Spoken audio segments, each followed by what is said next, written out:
Vous voyez mon écran? Oui, c'est bon, et Oui. c'est ce Donc, c'est sujet-là le qu'on bon a. cas, c'est ça? Ouais, Alors, exactement. donc, OK. Donc, on va voir. Donc, Madame B, 67 ans, hypertendue, diabétique, non insulinodépendante, sans antécédent chirurgical, qui consulte pour augmentation de volume de l'abdomen depuis 15 jours. Parallèlement, apparition de douleurs pelviennes continues. Elle décrit une constipation. Le toucher pelvien sont normaux. Au toucher vaginal, le cône est normal. Et donc, quel signe clinique allez-vous rechercher?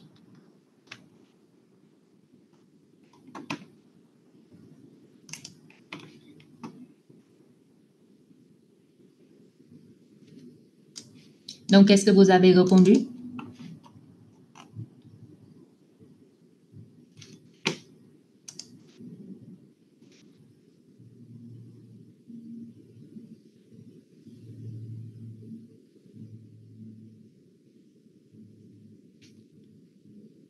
Est-ce que quelqu'un veut prendre la parole ou pas?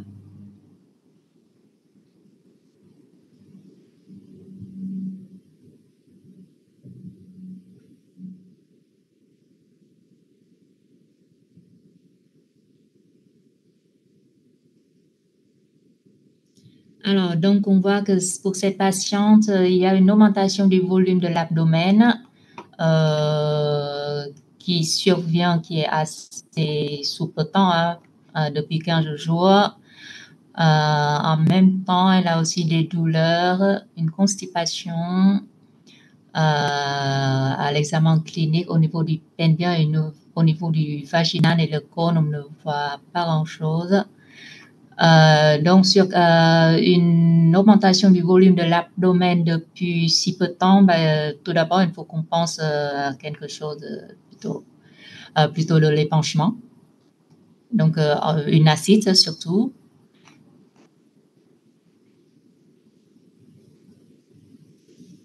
Alors, donc, il y a quelqu'un qui a dit que j'aurais répondu ABC. Pourquoi D?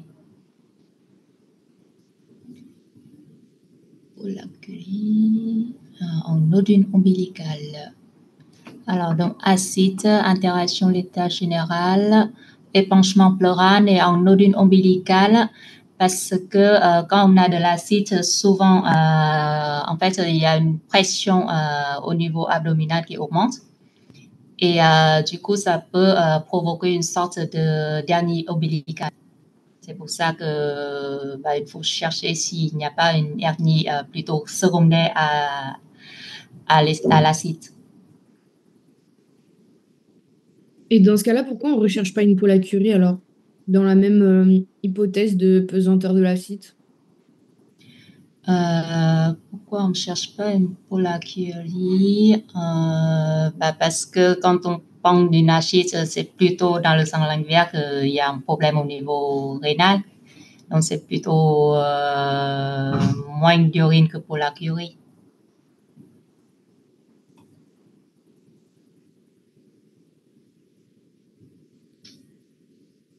Alors, la dysphagie, je pense que tout le monde est d'accord qu'on ne la cherche pas. Est-ce que vous êtes bon sur cette première question? Est-ce qu'il y a d'autres questions? Alors, est-ce qu'on cherche un nodule ombilical dans l'hypothèse d'un nodule de carcinose péritonéale? Pas forcément, parce que ça dépend des... comment dire? Ça dépend de la patiente, parce que si, par exemple, elle est très maigre, parfois on peut effectivement palper le nodule de carcinose péritonéale, mais dans la plupart du temps, c'est pas palpable.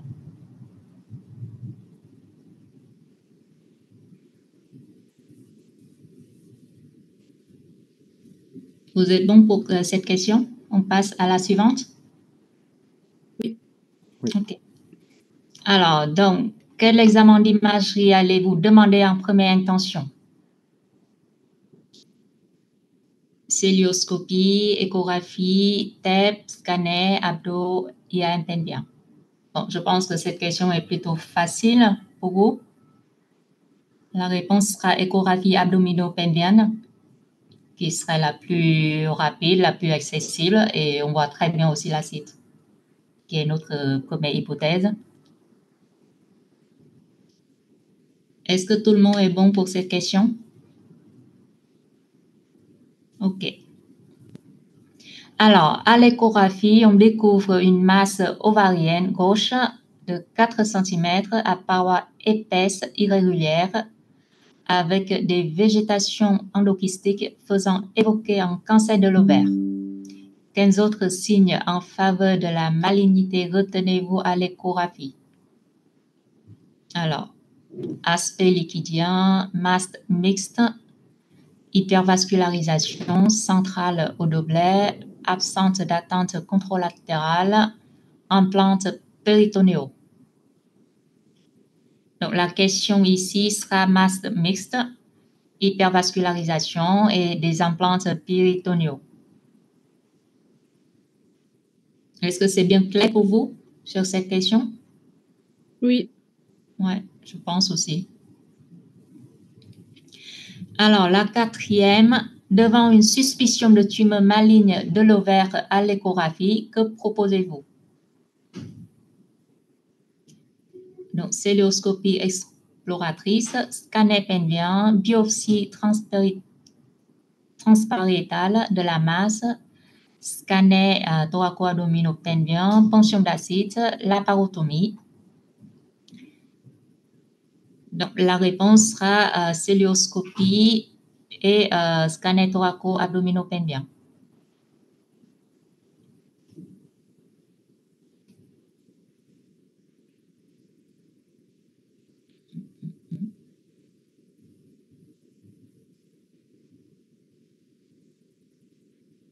Et pourquoi on fait le thoraco-abdominopelvien plutôt qu'un scanner pelvien?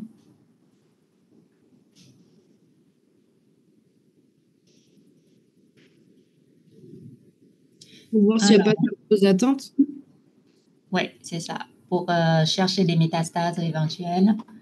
Alors, pourquoi on ne fait pas la ponction d'acide à ce moment-là? On peut aussi, mais ça ne va pas nous aider pour aller plus loin dans la prise en charge. La célioscopie se fait dans le but d'une biopsie, oui. Donc, à la fois, déjà, on fait la biopsie en même temps que la cellio. Et aussi, on fait un état des lieux aussi de la lésion, s'il y a des nodules de carcinose qui s'implantent dans le péritoine. Et de voir aussi si ces lésions-là sont éventuellement opérables ou pas. Pour rechercher des métastases, c'est par rapport à la question du scanner thoraco-abdominopelvien, j'imagine. Alors, une question par rapport à la 3. Pourquoi une attente unilatérale n'est pas en faveur d'une hypothèse cancéreuse?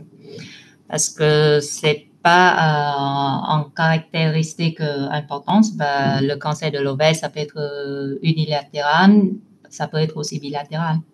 Parce que quand on a une attente assez étendue de la maladie, ça peut aussi avoir des lésions implantées dans l'autre côté.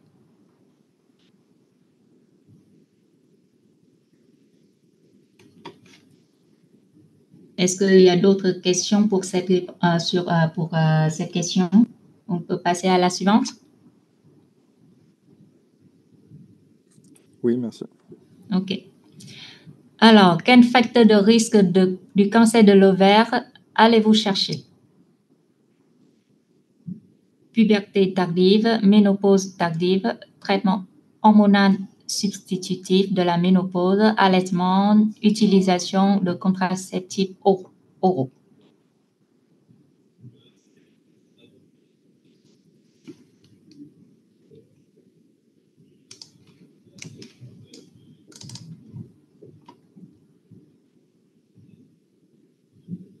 Pourquoi on ne cherche pas l'utilisation de contraceptifs oraux? L'utilisation des oraux, c'est plutôt lié au risque de cancer du sang plutôt que de l'ovaire.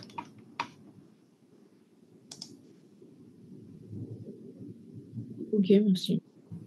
Ouais. Alors, donc, j'ai une petite...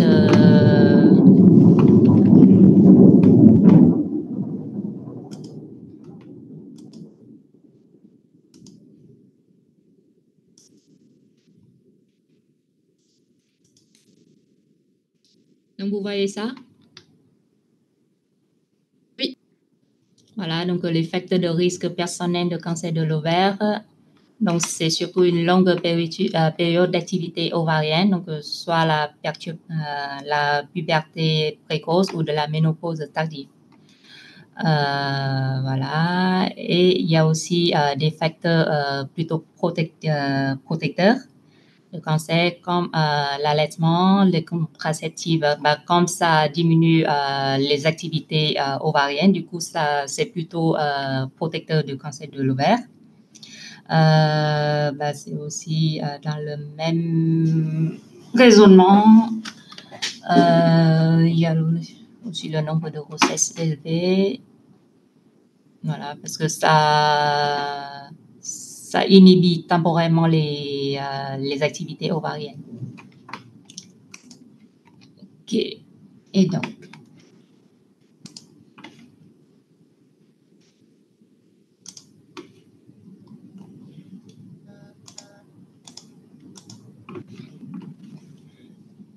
alors, donc, ensuite, quels facteurs de risque familiaux allez-vous rechercher? Cancer du sang personnel avant 50 ans, mère ayant eu un cancer de l'endomètre, frère ayant eu un cancer de l'estomac, père ayant eu un cancer du côlon et sœur ayant eu un cancer de l'ovaire.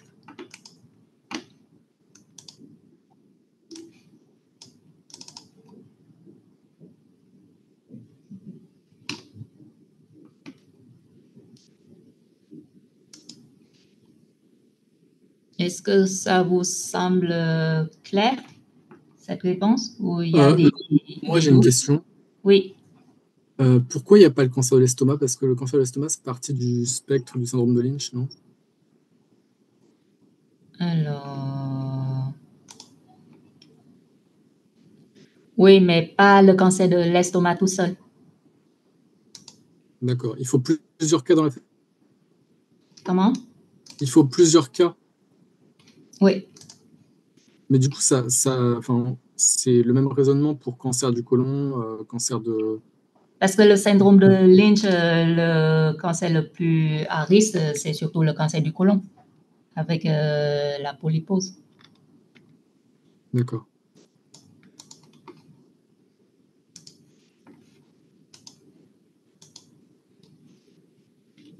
Et donc, pour vous, ces cancers-là, ça peut être lié à quelles anomalies génétiques?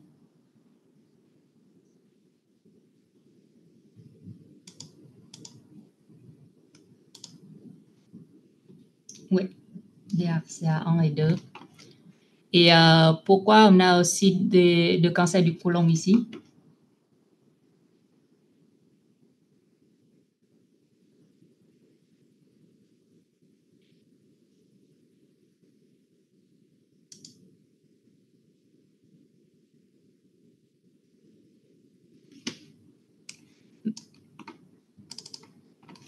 Oui, exactement.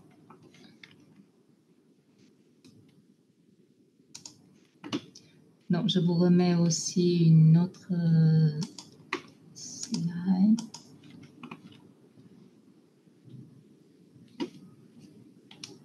Voilà, donc comme vous pouvez voir ici, les facteurs de risque familiaux de cancer de l'ovaire. Voilà, donc le cancer du sang avant 50 ans, au niveau familial, des cancers de l'ovaire, du sang, endomètre, du côlon. Et comme vous avez très bien dit, donc le syndrome des mutations BRCA1, BRCA2 et aussi le syndrome de Lynch.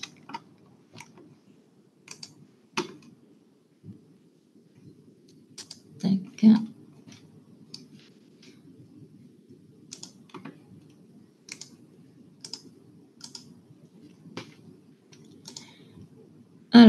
la 7e question, quels sont les 2 sous-types histologiques les plus fréquents des cancers épithéliaux de l'ovaire? Cellules claires, mucineux, endométrioïdes, indifférenciées, séreuses. Donc là, je pense qu'il n'y a pas trop de questions sur cette question. Tout le monde est d'accord? Oui. OK. Donc, je crois que c'est la dernière question du cas.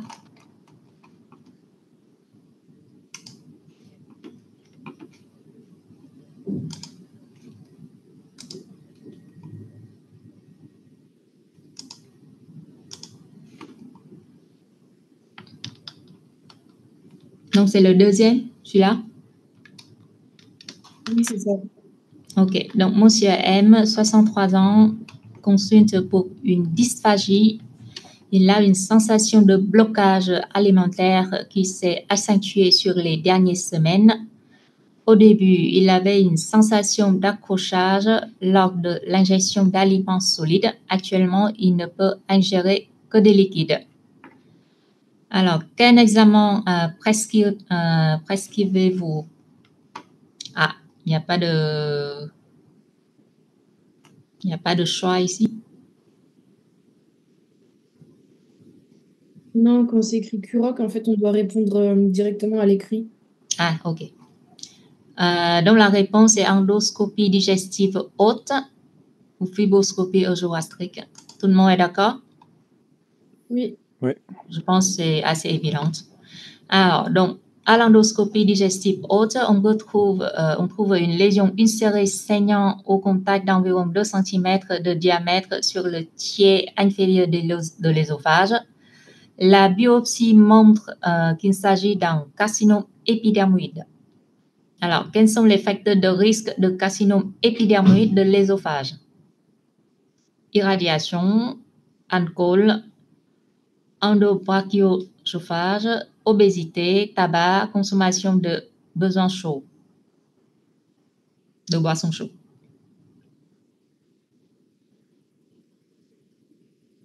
Donc, la réponse, c'est irradiation, alcool, tabac et consommation de boissons chaudes. Et pourquoi pas CED?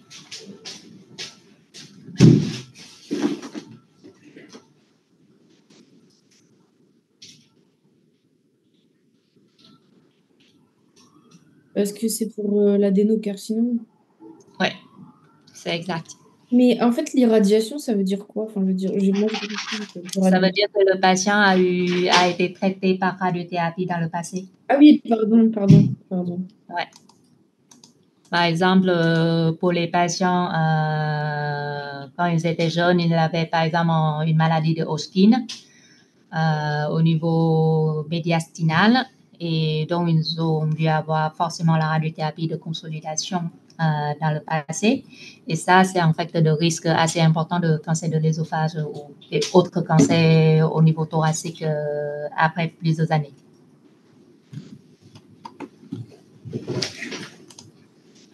Alors, donc,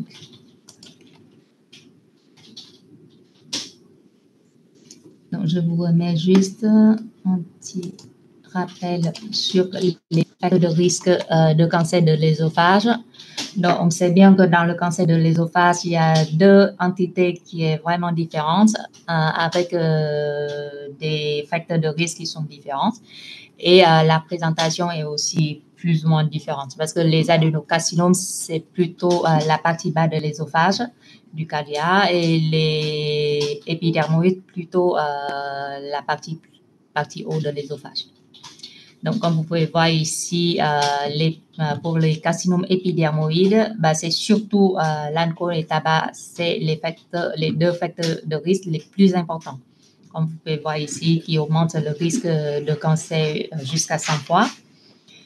Par ailleurs, on a aussi les boissons chaudes, la radiothérapie, comme on avait dit, donc athalasie, des brûlures, diverticules de chancre, sclérodermie, thylose Et pour l'adénocarcinome, comme on avait dit, c'est surtout endobrachiosophage, l'obésité, le diabète, excès alimentaire, manque d'activité physique. Donc, c'est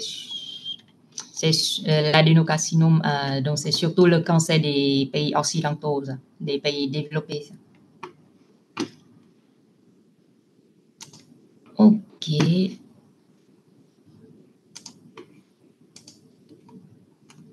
Non, on revient au cas.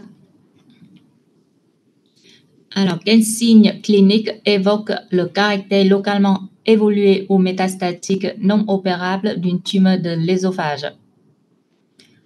Tous à la déglutition, dysphagie au solide, dysphonie, adénopathie susclaviculaire gauche et douleur à la déglutition.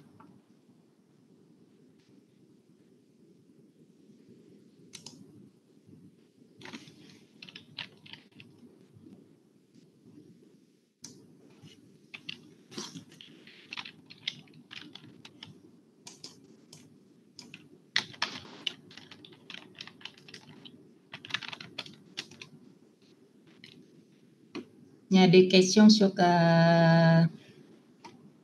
ces réponses? Il y a quelqu'un dans le chat qui a demandé pourquoi la E est fausse.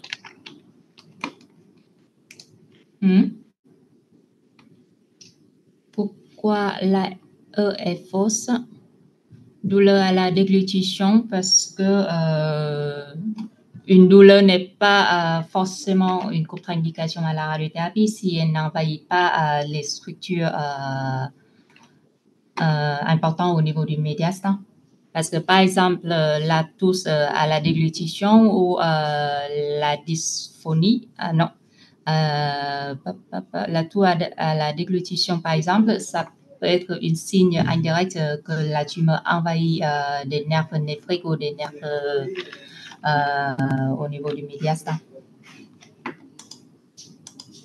Et la douleur en elle-même n'est pas quelque chose, n'est pas une critère qui dit que la tumeur envahit quelque chose. Quoi.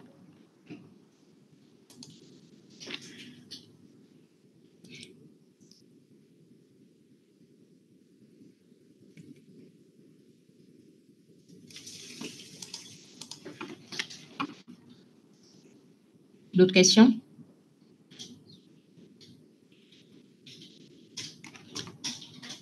OK, donc on passe à la suivante. Quel examen réalisez-vous afin d'apprécier l'opérabilité des EFR, la fibroscopie bronchique, échographie cardiaque, écho-endoscopie œsophagienne, une consultation ORL pour l'opérabilité. Hein. Pourquoi EFR et pourquoi échographie cardiaque?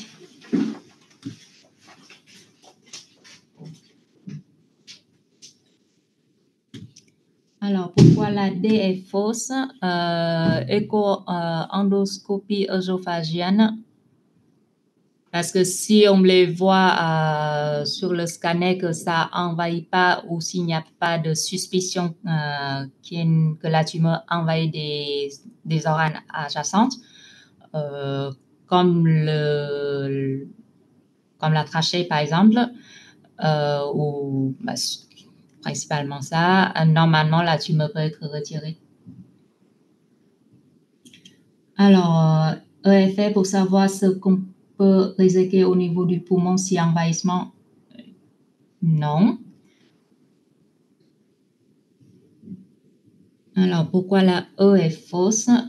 Alors, la E, on peut la réaliser et c'est même recommandé de la réaliser dans le bilan des tensions, mais ce n'est pas quelque chose qui va exclure, qui va nous dire si la lésion est opérable ou pas. En fait, la consultation ORL, c'est plutôt pour chercher en deuxième cancer synchrone. Alors, donc, pour les EFR et l'échographie cardiaque, c'est surtout pour le bilan d'opérabilité. ça veut dire que pour voir si on peut endormir les patients ou pas. Est-ce que les fonctions respiratoires et la fonction cardiaque nous permettent de réaliser cette chirurgie? Donc, ce n'est pas pour voir si on peut réséquer la tumeur, mais c'est vraiment pour voir si on peut opérer le patient.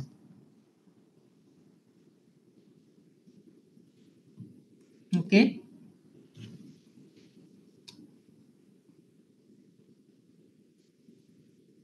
Vous avez d'autres questions sur ce cas? Non, ça va, merci. OK. Donc, on va passer à la troisième.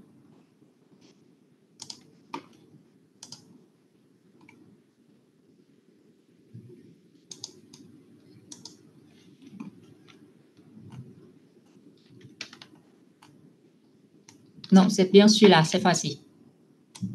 Oui, c'est ça. OK. Donc, Monsieur F, 45 ans, sans antécédent familial particulier, sans antécédent personnel, qui consulte pour des rectorragies. Il présente par ailleurs quelques hémorroïdes connues. Donc, c'est ce que j'avais lu tout à l'heure. Donc, quelle est votre attitude? Que proposez-vous? Est-ce que vous faites un test FIT, une coloscopie, un scanner TAP, un traitement local des hémorroïdes, puis nouveau rendez-vous, et une IAM pendien?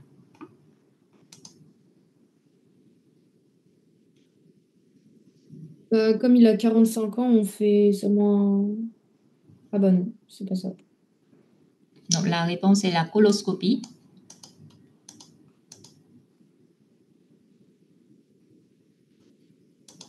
Et après, ouais.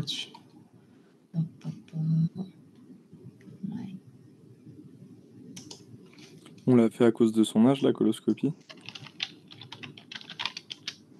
Ou c'est systématique? Ben là, ici, ils ne disent pas trop quelles sont la rectorragie. Mais quand on a une rectorragie macroscopique, ben, il faut savoir qu'est-ce que c'est. Donc, du coup, je pense que la coloscopie est quand même nécessaire. Mais le dépistage du cancer de côlon, ça commence pas à partir de 50 ans? Alors, ça commence à partir de 50 ans, mais les nouvelles données nous ont plutôt proposé qu'on peut la commencer à partir de 45 ans, à partir de 40 ans. Et d'ailleurs, les recommandations au niveau du dépistage de cancer côlon, ils ont changé là depuis quelques années aux États-Unis et maintenant, ils nous recommandent à partir de 40 ans de faire le dépistage.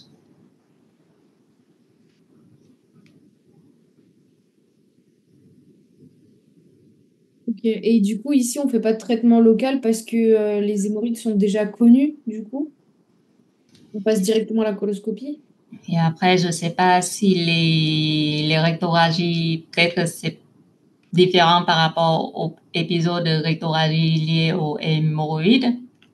Parce que là, ici, ça ne se présente pas. Mais je pense que pour ne pas méconnaître la cause d'hectorragie chez un patient de 45 ans, c'est quand même plus prudent de passer la coloscopie. D'accord, merci.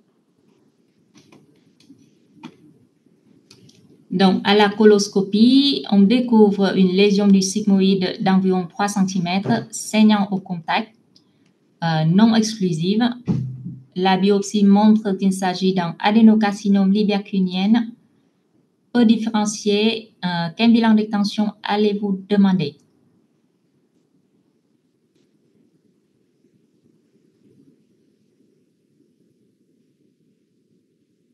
Oui, ça peut être des hémorroïdes, mais je pense que ça ne doit pas la même chose par rapport à ce qu'il a connu. C'est pour ça que je pense que c'est quand même plus prudent de faire la coloscopie. Alors, donc, pour le bilan d'extension d'un cancer du sigmoïde, du côlon sigmoïde, qu'est-ce qu'on fait? Donc, la réponse est de faire un scanner thoraco-abdominopelvien et un dosage ACE.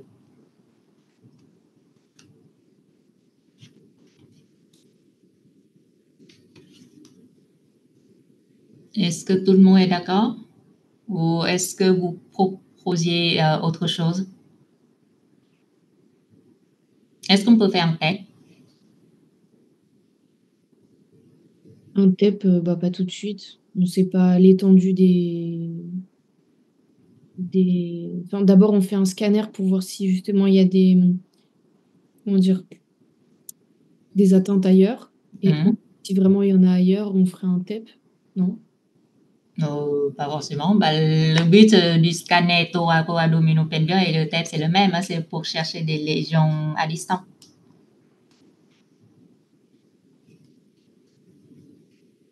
C'est juste parce que il n'y a pas de données qui dit que le TEP est supérieur au TDMTAP dans les cancers colorectaux. Mais par exemple, pour les cancers du rectum, dans la pratique courante, si on a la possibilité, souvent on fait aussi en TEP. Hein.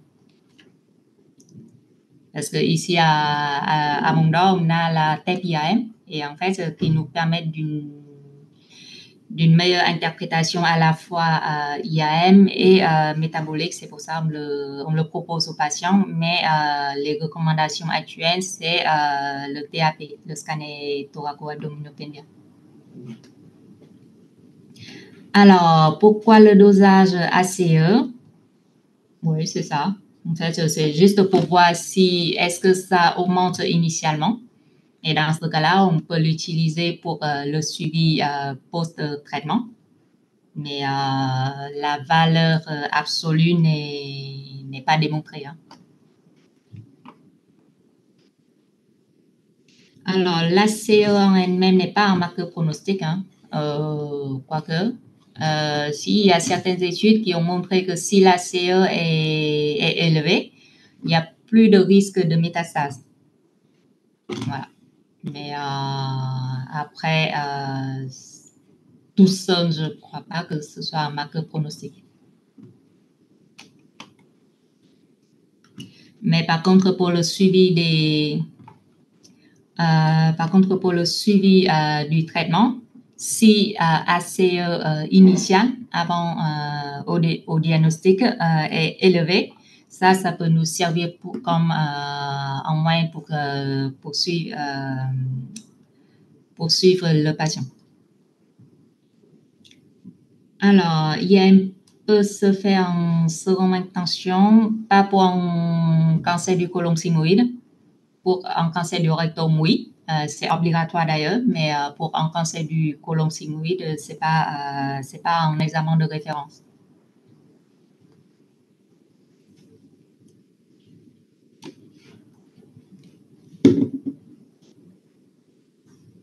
C'est bon pour cette question? Donc, le bilan d'extension ne montre aucun signe d'extension à distance, donc il n'y a pas de métastase. Et qu'est-ce que vous allez lui proposer?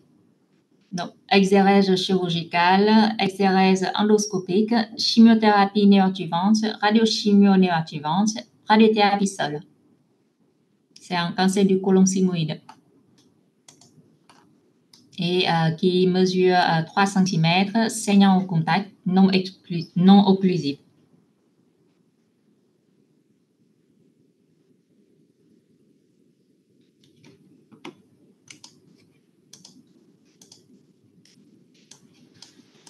Tout le monde est d'accord? Oui. Ouais, donc c'est assez simple. Hein. Donc le traitement principal pour un cancer du côlon reste la chirurgie.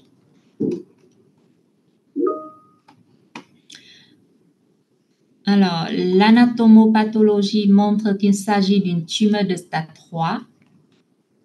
Alors, pourquoi pas d'exérèse endoscopique? Parce que c'est une tumeur qui est assez grosse, qui fait 3 cm. Donc, au moins en T2 voire T3. Et normalement, la chirurgie dans le cancer du côlon, on n'enlève pas que la tumeur, mais il faut qu'on enlève aussi des ganglions. Et c'est pour ça qu'on ne peut pas l'enlever endoscopiquement.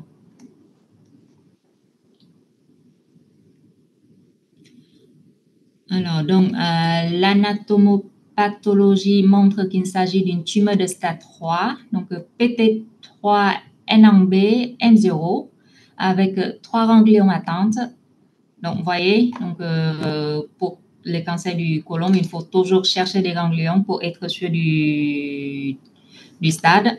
Donc, pour cette tumeur, il y a 3 ganglions qui sont atteintes par le cancer. Et du coup, qu'est-ce que vous allez proposer? Surveillance, radiothérapie post-opératoire, chimio-adjuvante, coloscopie de contrôle 6 mois plus tard et chimiothérapie néoadjuvante.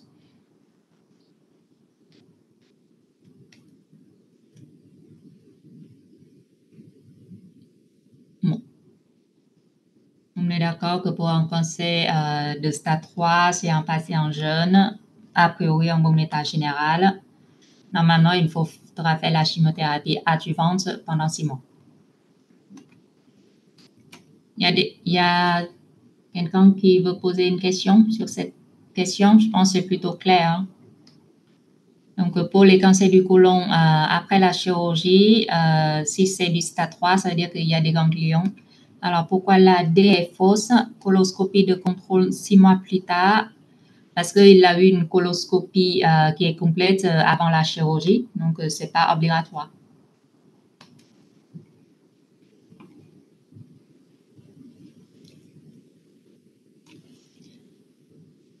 Alors, la 5e, il n'y a pas d'autres cas dans la famille de cancer du côlon. Son frère de 37 ans demande et on ne va pas faire de surveillance. Si, bien sûr, on va faire la surveillance, mais après la fin du traitement, donc après la chimiothérapie.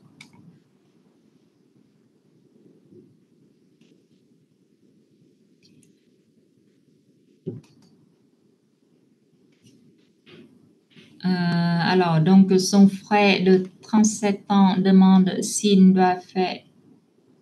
Alors, la radiothérapie ne se fait pas en post-opératoire, pas pour les cancers du côlon de T3N1B.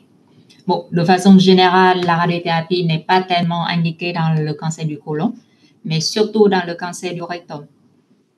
On peut parfois proposer la radiothérapie pour des tumeurs très évoluées localement qui envahissent, par exemple, la paroi et que la résection était incomplète. Dans ce cas-là, on peut lui proposer une radiothérapie complémentaire pour stériliser la tumeur restante. Mais de façon générale, si la tumeur est bien réséquée, c'est plutôt la chimiothérapie adjuvante.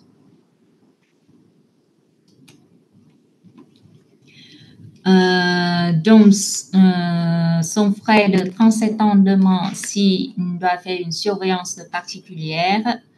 Le frère dans la catégorie à risque très élevé de cancer colorectal doit faire un test FIT tous les ans, faire un test FIT tous les 2 ans et doit faire une coloscopie et doit faire une coloscopie dans 2 ans.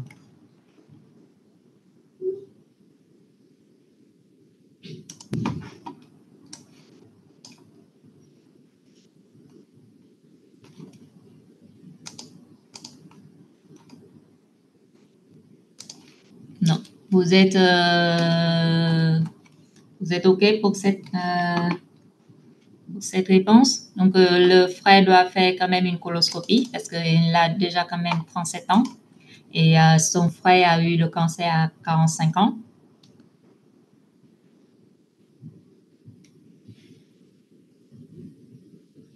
Alors, le traitement de chimio ne dure pas 6 mois. La coloscopie se fait 6 mois après. Je n'ai pas très bien compris cette question. Quelqu'un peut m'expliquer? Antonella?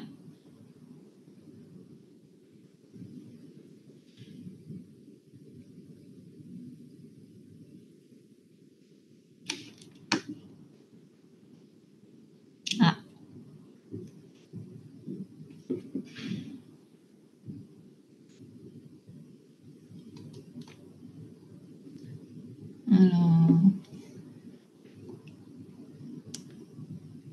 Alors, normalement, le traitement de chimio adjuvante dans le côlon dure 6 mois. Hein.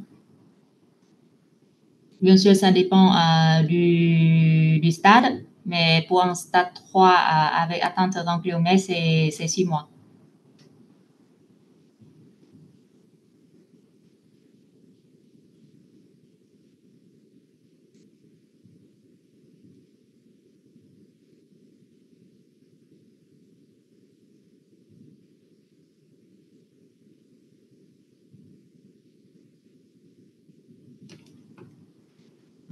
OK.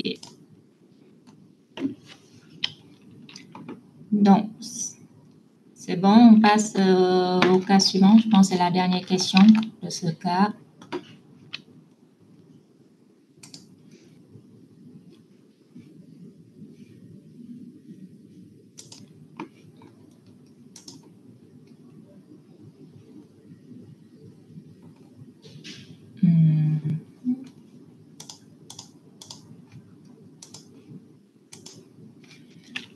Est-ce que le prochain, c'est celui-là?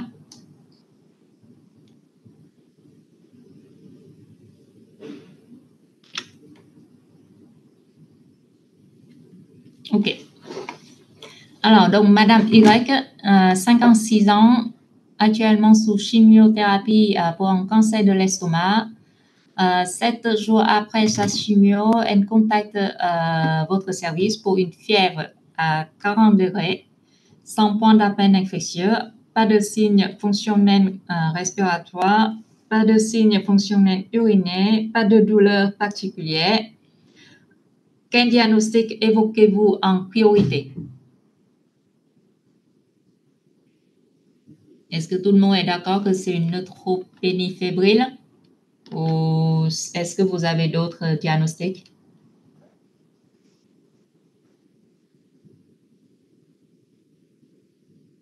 Oui. Donc, quel examen réalisez-vous? Donc, DNFS, hospitalisation en réanimation, hémoculture sur site implantable, hémoculture sur voie veineuse périphérique, EPCBU, radiographie thoracique, scanner TAP, mise sous GCSF.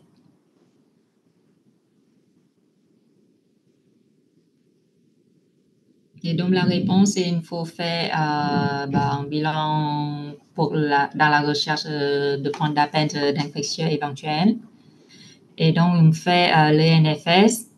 L'ENFS, c'est pour chercher quoi, pensez-vous?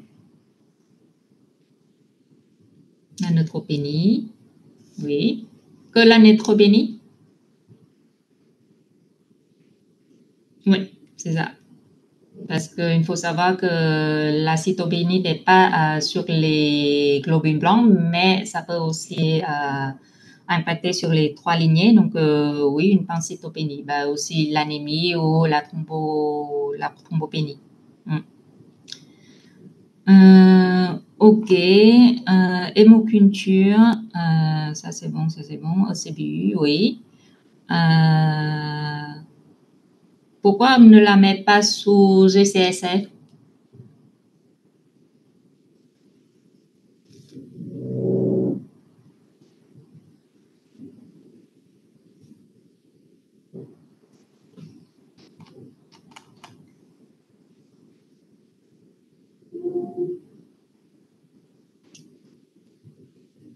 Pas obligatoirement.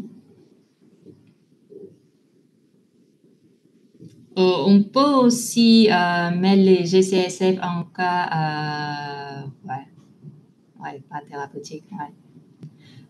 Parce que déjà, on ne sait pas si elle est en cytopénie ou pas. Donc, on ne va pas mettre aveuglement les GCSF.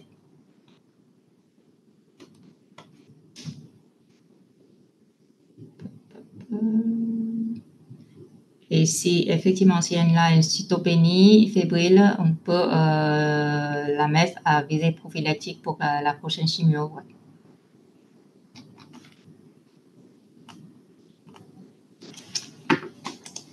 OK. C'est bon pour celle-là?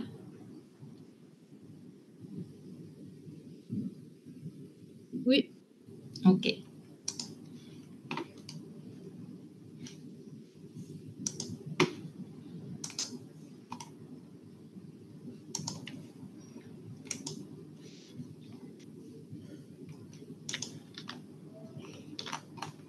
Non, je suppose la suivante sera celui-là. C'est ça? OK. Donc, Monsieur G présente un ictère d'apparition progressive sur 2 semaines, s'étant nettement accentué sur les 2 derniers jours. Les iris sont foncés, les scènes sont claires, il est douloureuse et au niveau du creux épigastrique, EVA 8 avec des pics à 10, environ 3 fois par jour, douleur mal calmée par paracétamol. Il présente également une altération de l'état général. Donc, quel examen réalisez-vous en urgence?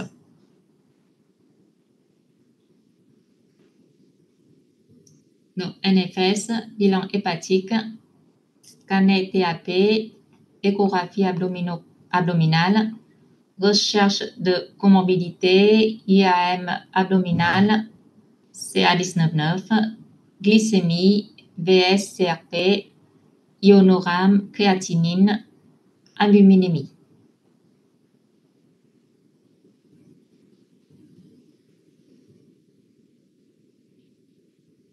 Alors, donc, la réponse. Donc, déjà, qu'est-ce que vous en pensez? Vous pensez à quoi?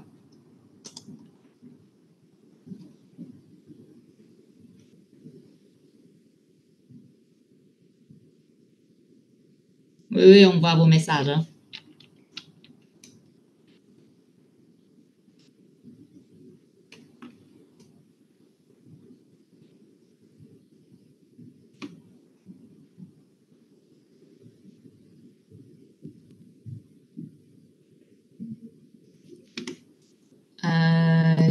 Lithiasique,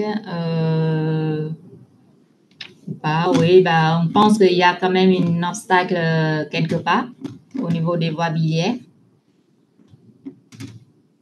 Pas forcément à cause de lithiase, mais peut-être autre cause. Mais là, sur les symptômes, qu'on voit, il y a quand même bien un syndrome ictérique. Oui, on va chercher les comorbidités, mais ce n'est pas en urgence. Parce que déjà, dans un premier intention, il faut voir pourquoi, est-ce qu'il y a vraiment un obstacle, de voir s'il y a des dilatations des voies biliaires. Est-ce que c'est infectieuse ou pas? Est-ce que ça peut être poser une indication chirurgicale en urgence éventuelle?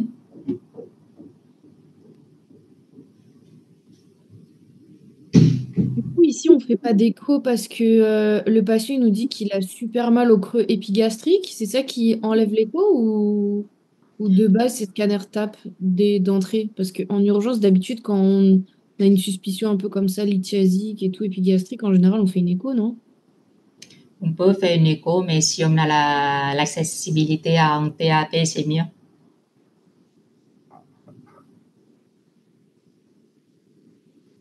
Ok, donc en fait, c'est pas la douleur qui contre-indique entre grands guillemets l'écho? Ça peut aussi. Parce que quand on voit qu'il a une douleur à 8 avec des pics à 10, si on met l'écho sur son ventre, ça peut accentuer, ça peut donner des crises douloureuses très importantes. Ouais.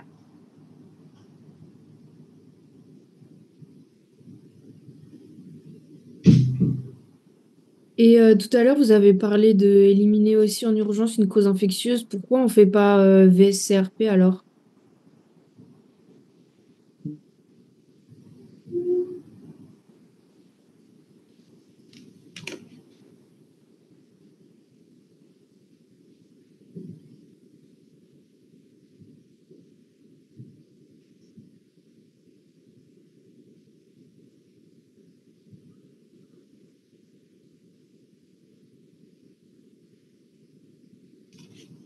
Oui, effectivement. Je pense qu'on peut.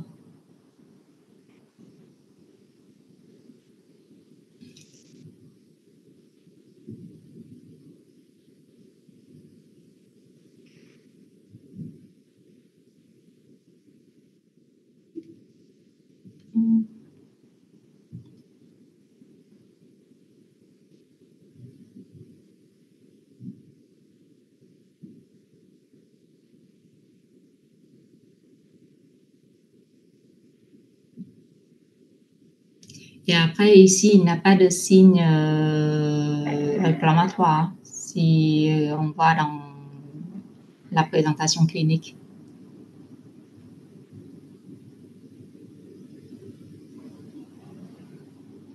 Oui, je pense que les NFS, c'est aussi pour voir s'il n'y a pas de cause d'hémolyse parce que sur le syndrome ictérique.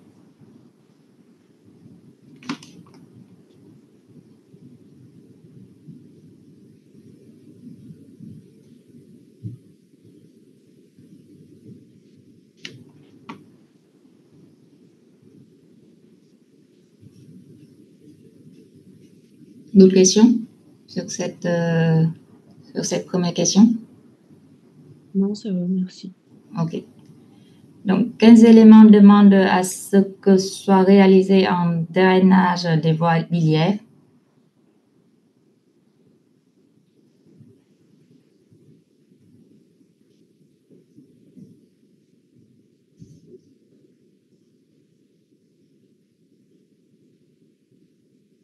Traitement néoadjuvant, fièvre, présence de métastases hépatiques, créatinine élevée, bilirubine supérieure à 250, dénutrition majeure, maladie inopérable, CRP supérieur à 100.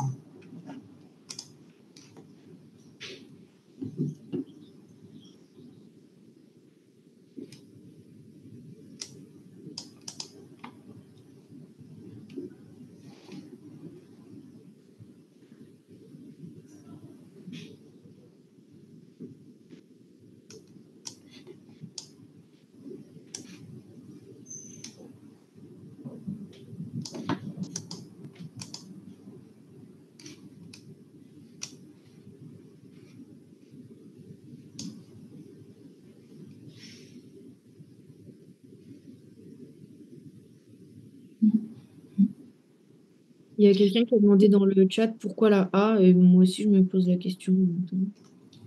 Parce que le traitement néoadjuvant, souvent, c'est de la chimiothérapie. Et quand la bilirubinémie est trop élevée, parfois, ça fait contre-indiquer certains chimios.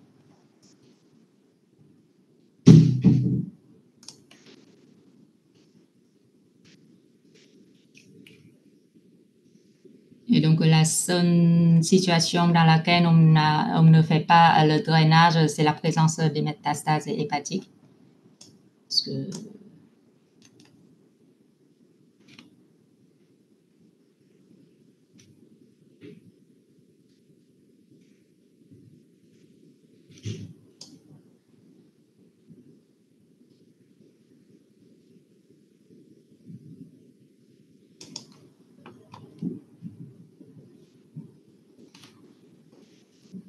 est-ce que d'autres questions sur ça?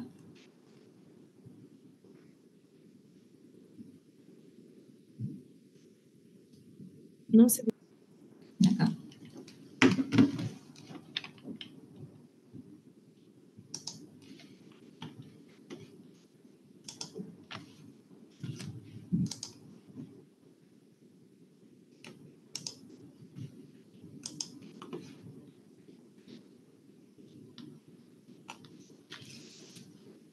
Donc, vous recevez Madame S, 43 ans.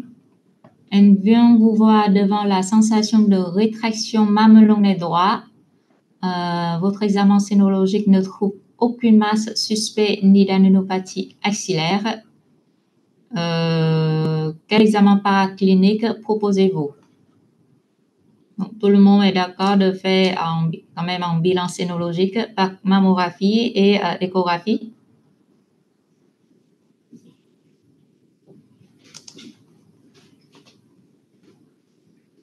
Oui.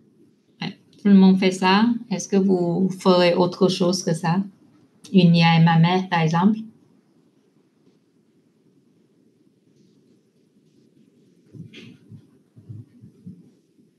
Non, personne ne l'a fait? Pas en première intention. Je sais pas.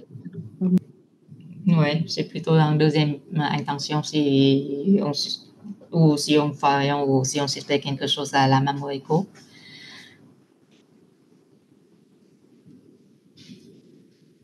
Je sais pas s'il y en a d'autres dans mon cas, mais j'ai pas le KFP. C'est le numéro 3. Vous l'avez pas ça? Bah, nous, notre numéro 3, enfin, avec les. Je sais pas si les autres c'est pareil, mais ça commence par vous recevez Madame G, 27 ans. Et là, c'est Madame S, 43 ans. Alors, est-ce que j'ai un madame?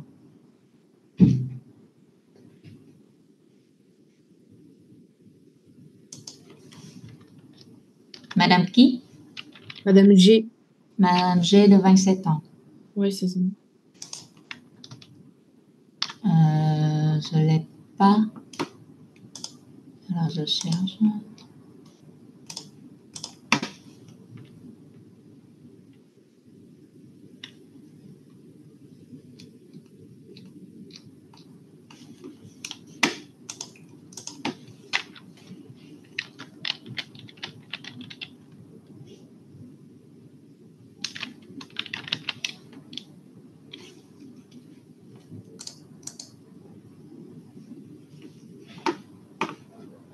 Ok.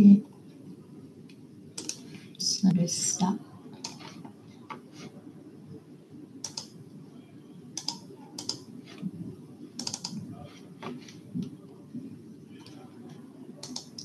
Alors, c'est Madame G, 27 ans pour un résultat de prélèvement cervico-utérin, c'est ça? Oui, exactement. Ok.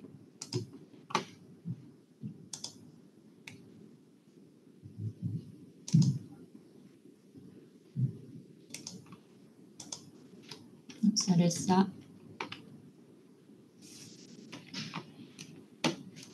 Alors, donc, Madame G, 27 ans, elle vient pour revoir avec un résultat de prélèvement cervico-utérin anormal. Votre examen clinique est sans anomalie. Et donc, qu'est-ce que vous allez la proposer? La colposcopie. Tout le monde est d'accord? Oui. Ouais. Donc,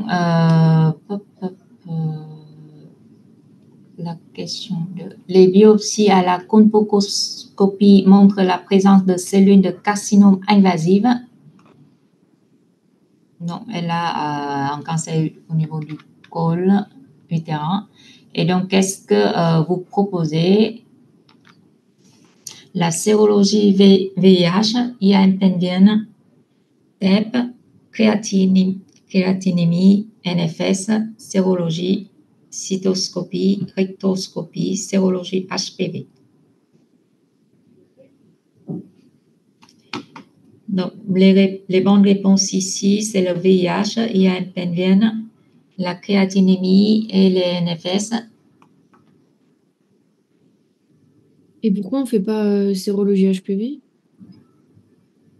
Parce que ça ne va pas impacter sur la prise en charge par la suite.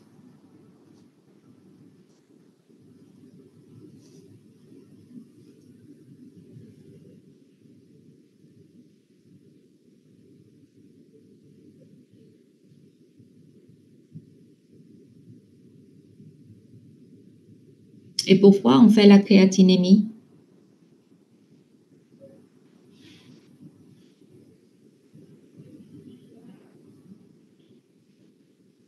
Pour le bilan étiologique, on peut le voir directement sur les biopsies. Hein.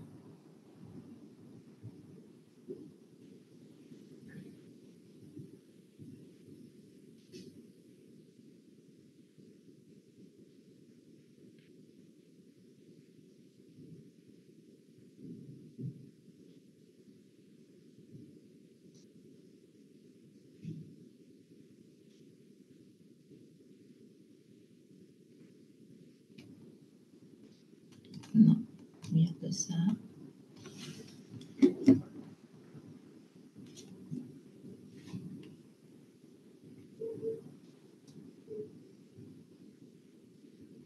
Ouais.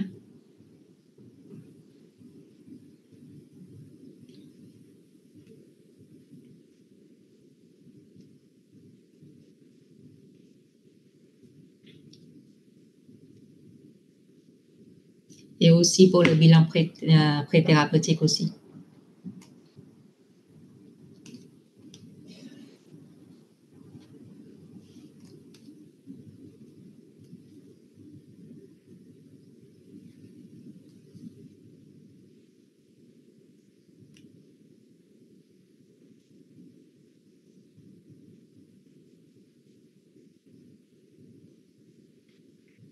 Et vous faites la cystoscopie et la rectoscopie dans quel cas?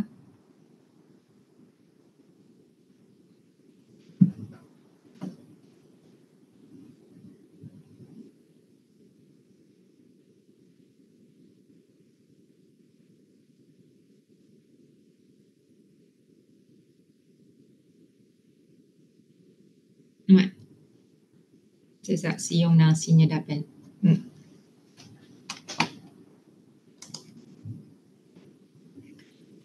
OK. Donc.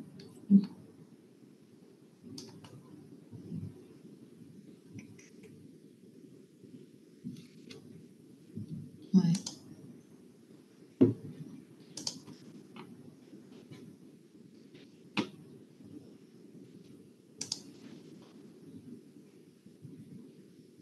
On ne va pas faire le TEP scan et on va faire un TDMTAP. Non, le bilan des tensions dans le cancer du côlon, c'est plutôt le TEP scanner que le TDMTAP. Hein.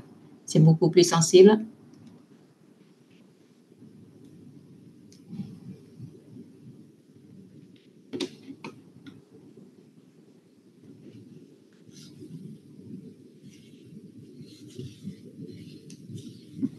Oui, la créatinine.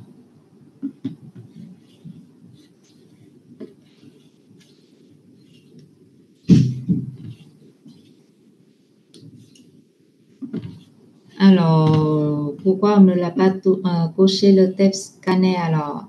Alors, on va dire que selon les recommandations, en pratique, souvent on les fait d'emblée. Hein. Mais selon les recommandations, c'est surtout pour les cas où il y a une atteinte gangliomaire. Pour la créatine, de voir s'il n'y a pas la tumeur qui envahit les uretères, qui envahit une dilatation au niveau des reins et qui peut perturber la fonction rénale. Et quand j'avais dit que ça peut être aussi pour le bilan avant le traitement pour la chimiothérapie.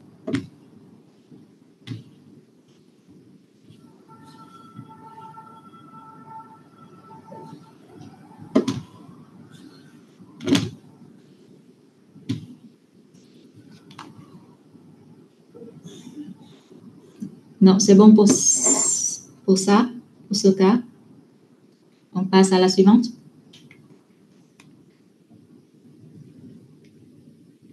Ou est-ce que vous avez encore des questions?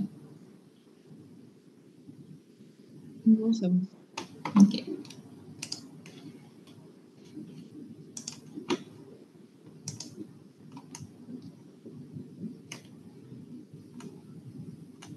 Alors, le KP4, on est où?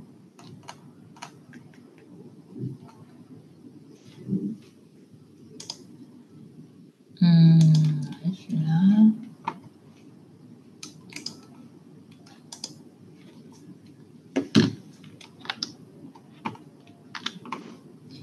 Est-ce que le suivant, vous avez le même? Madame U de 62 ans? Oui, c'est ça. Ouais, OK. Donc, Madame U, 62 ans, sans antécédents personnels ou familiaux, elle peinte une bulle dans le sang gauche. Elle a l'impression que cette boule n'existait pas il y a un mois. Donc, quels éléments cliniques sont en faveur d'une lésion maligne? Écoulement mamelonné bilatéral, aspect peau d'orange, méplat cutané, rétraction du mamelon, aspect d'eczéma du mamelon, fièvre, érythème du sang.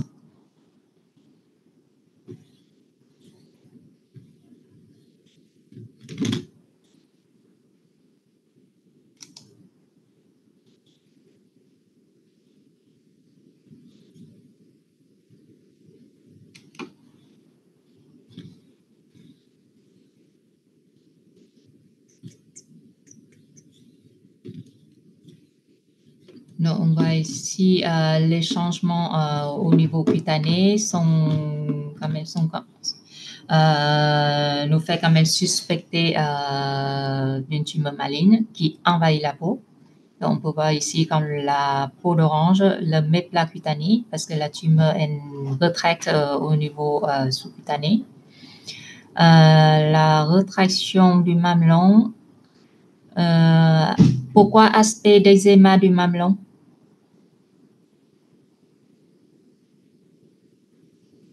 L'érythème du sang.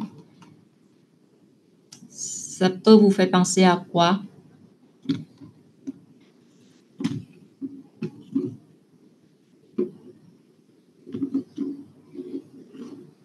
Ouais. Oui, c'est ça, c'est exactement.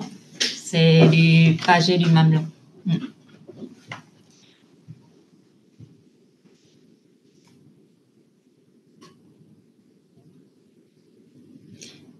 Et l'écoulement à mamelonnet, quand est-ce que ça vous fait suspecter d'une tumeur maligne? Quand la patiente a un écoulement mamelonnet?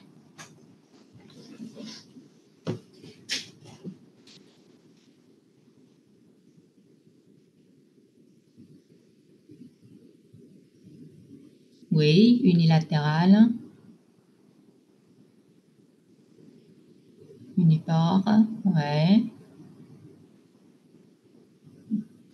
Ça peut faire suspecter, un petit peu penser, mais pas forcément.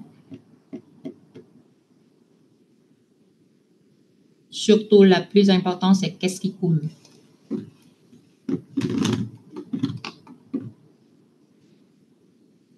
Ouais. C'est ça.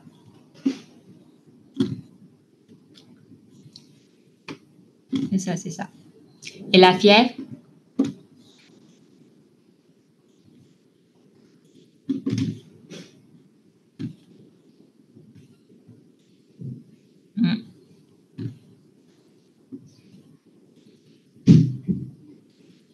Bon, syndrome paranéoplasique avec la fièvre dans le sang, ça reste quand même très rare.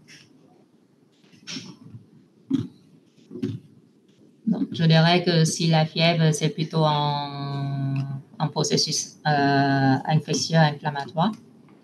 Et donc, du coup, c'est pas d'emblée nous fait penser à une lésion maligne. Et donc, elle a fait une mammographie qui conclut à la présence de microcalcification dans le cadran supéro-externe du sang gauche, classé ACR4. Et quelle prise en charge proposez-vous? Refait une mammographie dans 3 mois, refait une mammographie dans 6 mois, fait une IAM mammaire, fait une microbiopsie, proposer une tumorectomie d'emblée, fait un curage axillaire gauche, mastectomie, chimio première.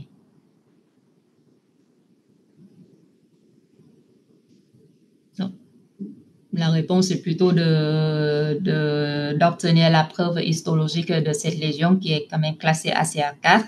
Donc, ça veut dire qu'avec une probabilité qui est assez modérée de cancer du sang, et donc on ne va pas la surveiller dans quelques mois, mais pour les lésions ACR4, il faut d'emblée proposer la biopsie.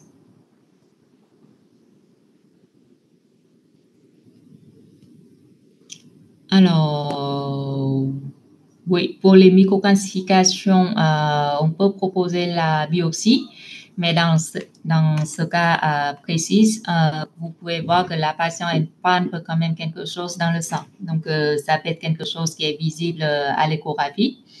Et si c'est visible à l'échographie, on peut faire une microbiopsie. Les macrobiopsies, c'est uniquement quand la lésion n'est pas visible à l'échographie et uniquement sur la mammographie avec les microcalcifications. Mais si on la voit, on peut faire une microbiopsie.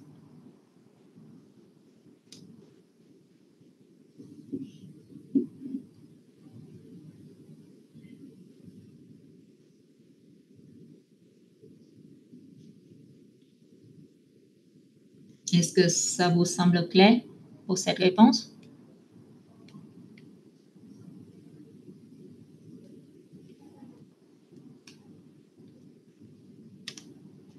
OK.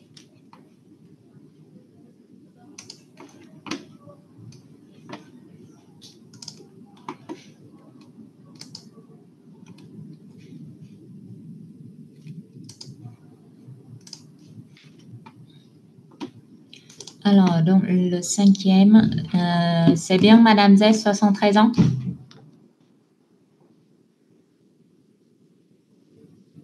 Oui, c'est ça. OK.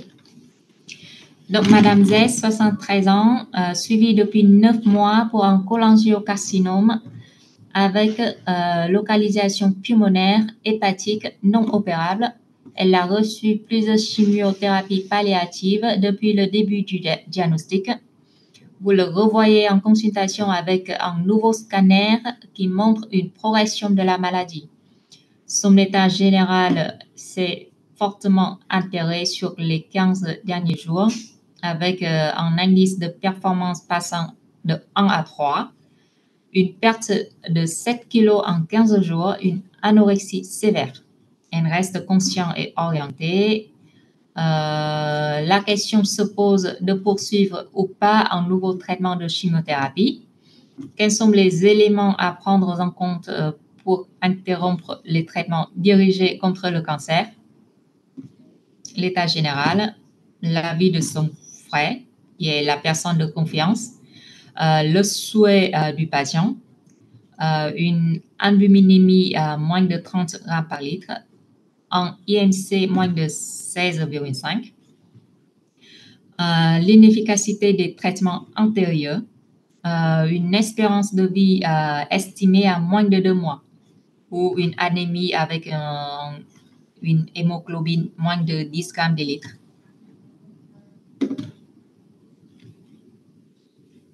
Quand est-ce que vous allez proposer les soins palliatifs pour ce patient? Déjà qu'on voit que ça fait 9 mois depuis sa maladie. Il a quand même plusieurs chimiothérapies palliatives. Et là, la maladie progresse.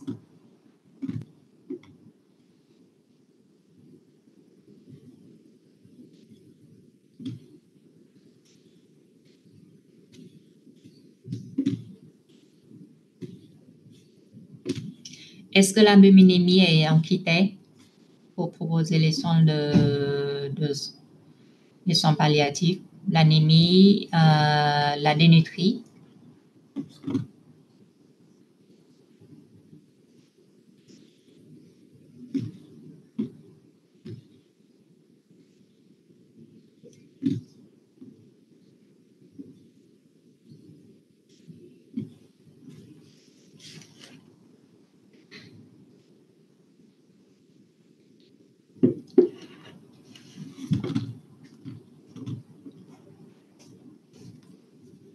Est-ce que quelqu'un veut commenter sur cette question ou pas?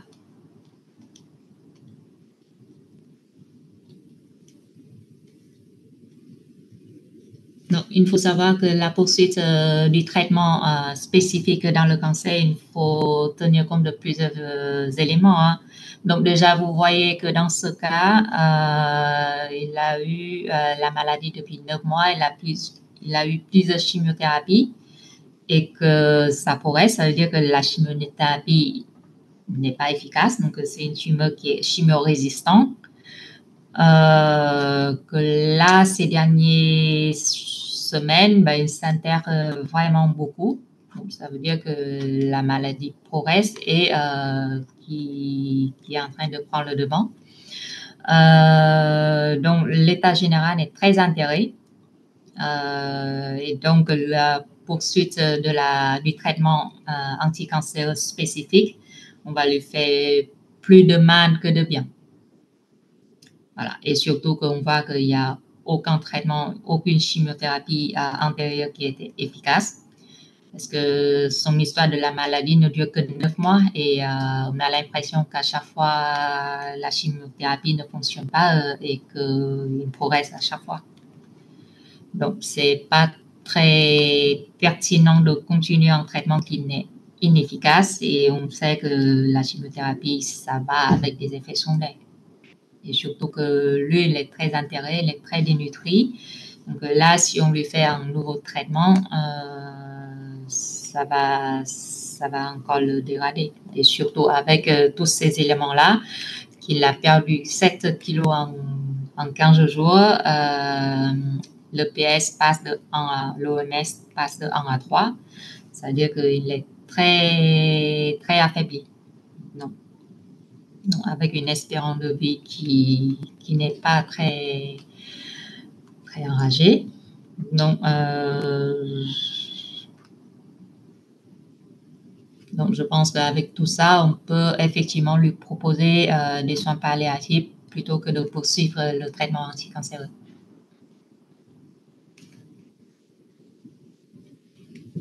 Est-ce que vous êtes d'accord avec sur ces points? Ou est-ce qu'il y a des questions? Non. Ok. Donc, Monsieur Z demande à être pris en charge à son domicile pour sa fin de vie. Et quels sont les facteurs à prendre en compte pour que cela puisse être envisagé? La disponibilité du médecin traitant, oui.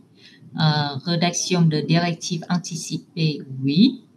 Validation en RCP, anticipation d'hospitalisation en USP, prise en charge psychologique, présence de l'entourage, souhait de la famille, absent de dyspnée.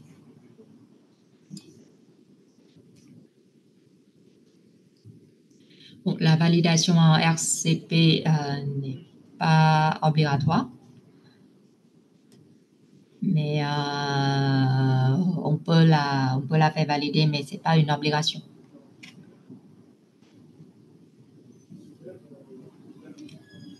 Bon.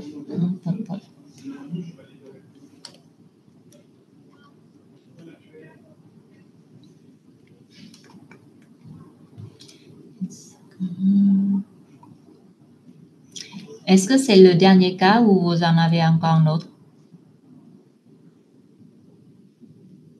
Après, on a des questions simples. En gros, c'est des questions qui sont à chaque fois indépendantes. C'est pas comme là, c'est pas des dossiers, quoi. D'accord, donc ce n'est pas des cas cliniques, mais plutôt des questions, c'est ça? Oui, c'est ça. D'accord.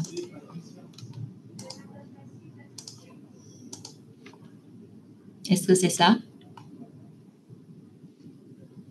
Oui, c'est ça. Ok. Alors, donc la première, on découvre une tumeur du tiers moyen de l'œsophage de Madame R, 65 ans. Quelle est la variété histologique la plus fréquente?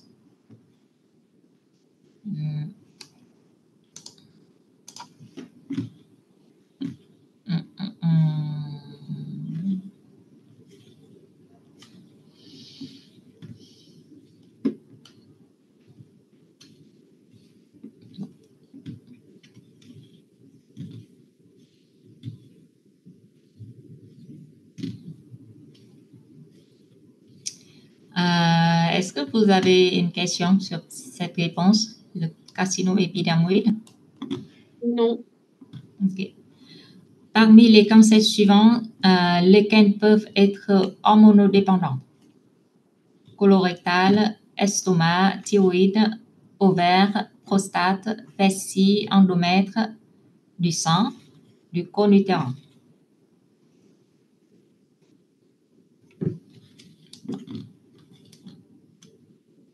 Ça, c'est plutôt simple. Donc, l'ovaire, prostate, endomètre et du sang.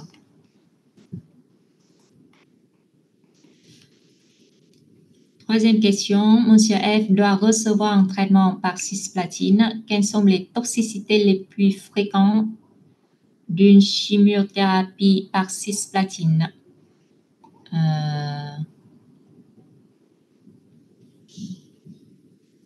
Oui, pardon. Oui, c'est de la thyroïde. Ouais.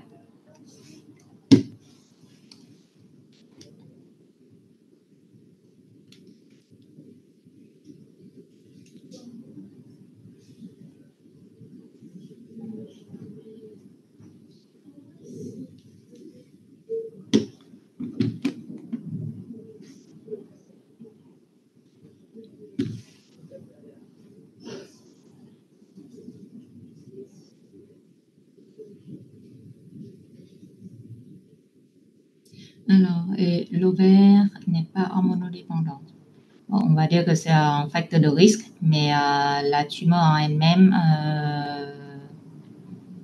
pas forcément hormonodépendant dans le sens où il n'y avait pas de traitement anti-hormonal par rapport à ça.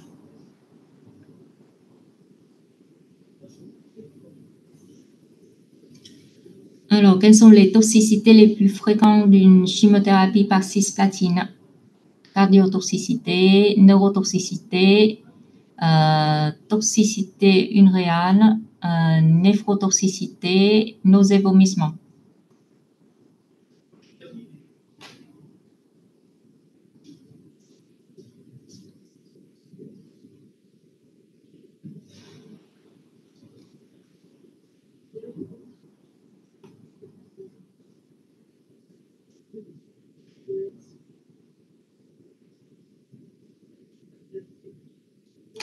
Est-ce que la cardiotoxicité est une des toxicités fréquentes du cisplatine? Et s'il ne l'est pas, pourquoi on fait systématiquement une écho cardiaque avant le début du traitement? Si justement ça l'est, et du coup on fait une écho pour vérifier que le traitement ne soit pas trop... que le patient puisse recevoir le traitement justement. Alors, donc, le cisplatine en elle-même n'induit pas directement des toxicités au niveau cardiaque, mais en fait, on fait systématiquement l'écho cardiaque avant le début du traitement parce que souvent, avec le cisplatine, on doit hyperhydrater le patient et il faut s'assurer que le corps fonctionne bien et pour distribuer tous ces liquides qui rentrent dans son corps. C'est surtout ça. Mais il n'y a pas de toxicité cardiaque directe en lien avec le cisplatine. C'est plutôt à viser du bilan pré-thérapeutique en fait.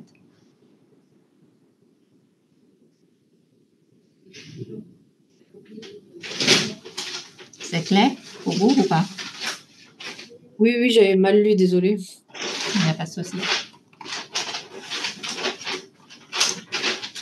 Alors, quels sont les éléments apportés lors d'un compte-rendu anatomopathologique d'une tumeur du sang? Le statut HLE, le grade de Henston-Ellis, le statut BRCA, la présence d'emboles vasculaires, la présence des récepteurs aux androgènes.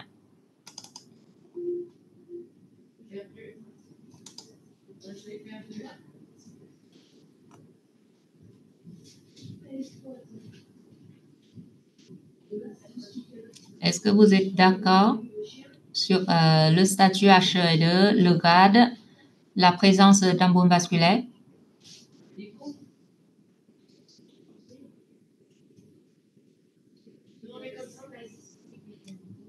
Alors, dans certains cas, on peut aussi apporter le statut BRCA. Est-ce que vous savez dans quelles conditions?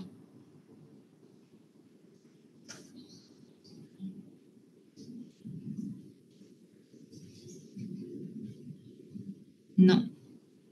Les antécédents familiaux ont pas fait plutôt le BRCA constitutionnel plutôt que sur la pièce opératoire. S'il y a indication. Hein.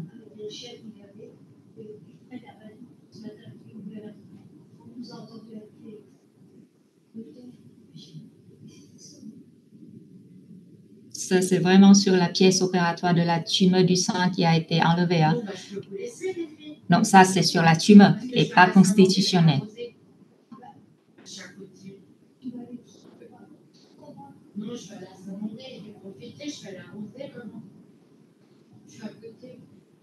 Donc, c'est un peu avancé cette question. Donc, je peux en discuter avec vous, mais vous n'avez pas besoin d'en retenir. C'est juste parce qu'on a un traitement,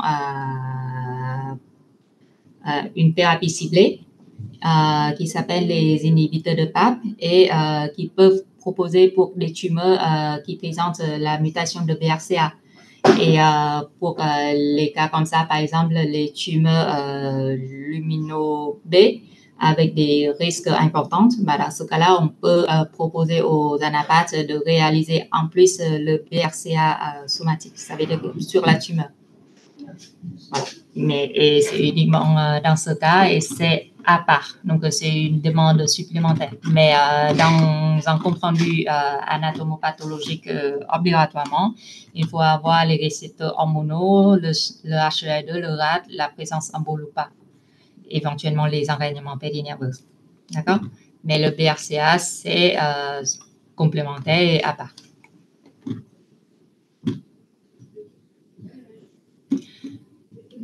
Alors, la cinquième, concernant l'épidémiologie des cancers de l'œsophage, quelles sont les propositions exactes, là ou les? Endobrachyœsophage est le principal facteur de risque de carcinome épidermoïde. L'obésité et le reflux gastro-œsophagien sont des facteurs de risque de l'adénocarcinome. Le cancer épidermoïde survient sur un terrain éthylotabagique. Le cancer épidermoïde est plus fréquent chez la femme. Le cancer épidermoïde de l'œsophage est favorisé par HPV. Alors, donc la première, l'endobrachyœsophage est le principal facteur de risque de carcinome comment? Adénocarcinome. Ouais. Donc, l'obésité et le RGO, on est d'accord que c'est les facteurs de risque d'adénocarcinome. Le cancer épidermoïde survient sur un terrain éthylotabagique, on est d'accord. Le cancer épidermoïde est plus fréquent chez la femme ou pas? C'est chez l'homme plutôt. Oui, c'est surtout chez l'homme parce que c'est plutôt un terrain éthylotabagique, donc c'est plutôt les hommes que les femmes en général. Le cancer épidermoïde de l'œsophage est favorisé par le HPV. Pourquoi c'est faux? Plus les cancers de l'oropharynx, enfin, c'est juste au-dessus de l'œsophage, non? Oui, oui, c'est surtout les tumeurs de l'oropharynx et éventuellement la cavité buccale. Parmi les marqueurs tumoraux sanguins suivants, quel est celui qui est le plus spécifique du cancer du sang? ACE, CA125, CA153, synaptophysine, BRCA.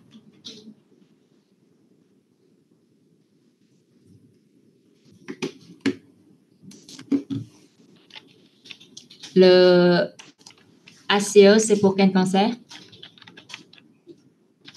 Côlon? Oui, un cancer digestif en général, oui. Le CA125? Ovaire? Ouais.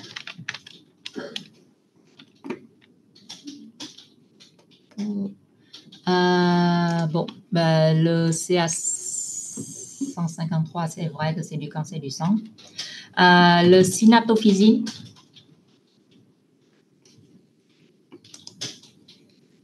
C'est pour quel cancer?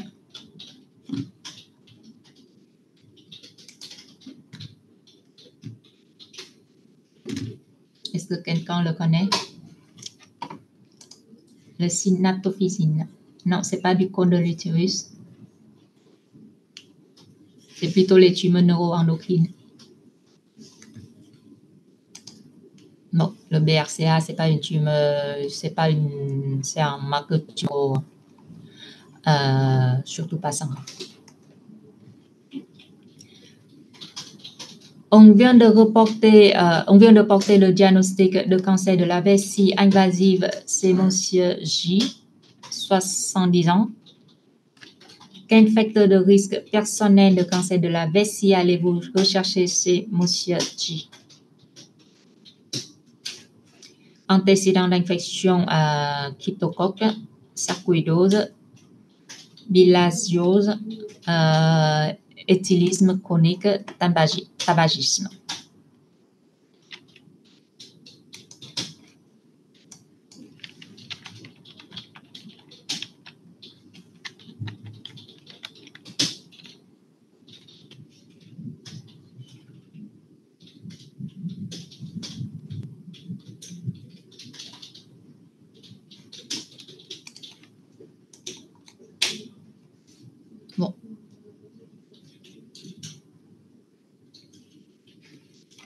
Donc, la réponse, c'est bilharziose et le tabagisme. Tout le monde est d'accord?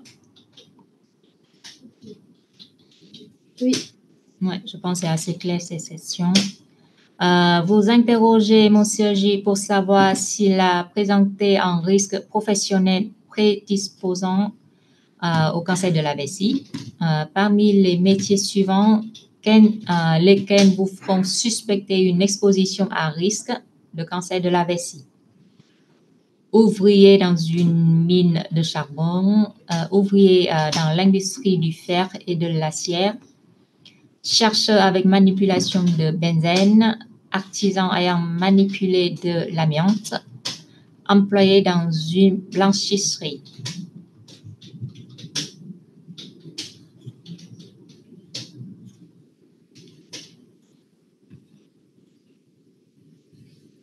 Donc, la réponse est ouvrier dans une mine de charbon, ouvrier dans l'industrie du fer et de l'acier et employé dans une blanchisserie. C'est bon pour tout le monde? C'est bon aussi, oui. Ouais. Donc, Monsieur H, 29 ans, consulte car une panne au niveau du testicule droit, une tuméfaction de petite taille, indolore, dure, qui l'inquiète. Vous lui avez fait une échographie scrotale qui oriente vers la nature maligne du nodule palpé. Quel examen allez-vous demander? Un scanner thoraco-abdominopélvien, un TEP scanner, un dosage d'alpha-fétoprotéines, une cryopréservation du sperme, une biopsie testiculaire.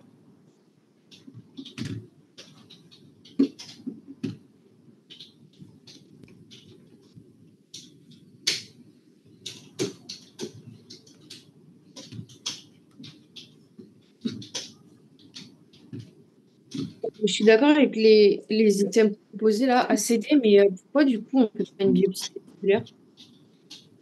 Pourquoi? Ouais. Pourquoi? J'ai pas entendu la question. Que là c'est écrit que les réponses étaient ACD, mais enfin je suis d'accord, mais du coup pourquoi on fait pas une biopsie? Ah si, on fait une biopsie testiculaire. Parce qu'on ne fait pas une biopsie, mais on va l'enlever d'emblée. Ah oui, ouais. Ok, merci.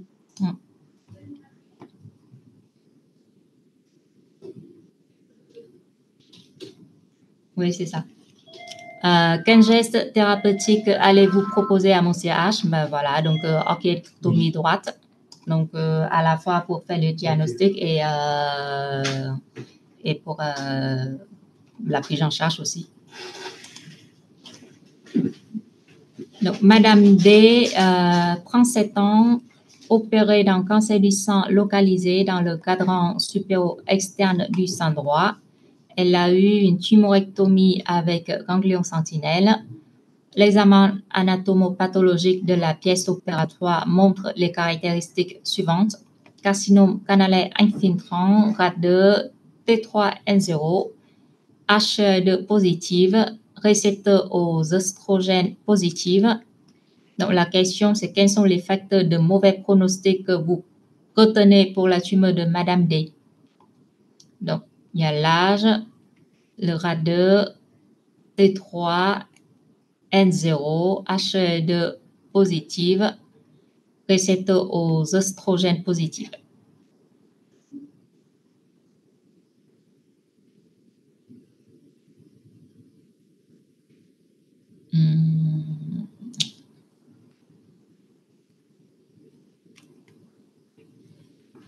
Non, c'est la taille de la lésion et le H2 positif.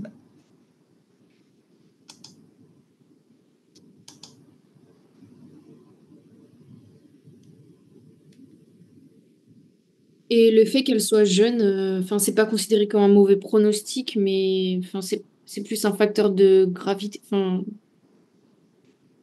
on le qualifie comment du coup? Alors, de mauvais pronostic.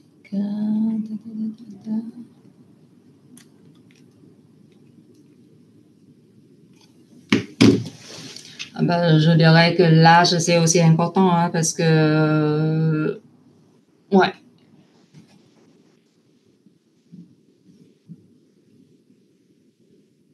Alors, à partir de quelle taille est-ce qu'on considère que on a le mauvais pronostic? Bon, donc, selon la classification TNM, c'est T1, c'est moins de 2 cm, T2, c'est 2 à 5, T3 est plus de 5 cm. Donc, plus de 5 cm, souvent, c'est de T3, du stade à partir de 2. Donc, c'est plutôt l'indication est posée pour la chimiothérapie dans ce cas.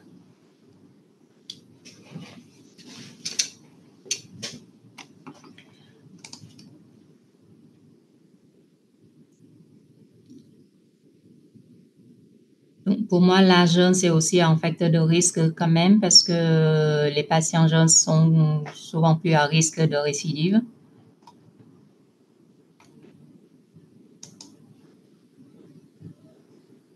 Oui, parce qu'en fait, c'est pour la tumeur. C'est pour ça qu'on ne prend pas l'âge.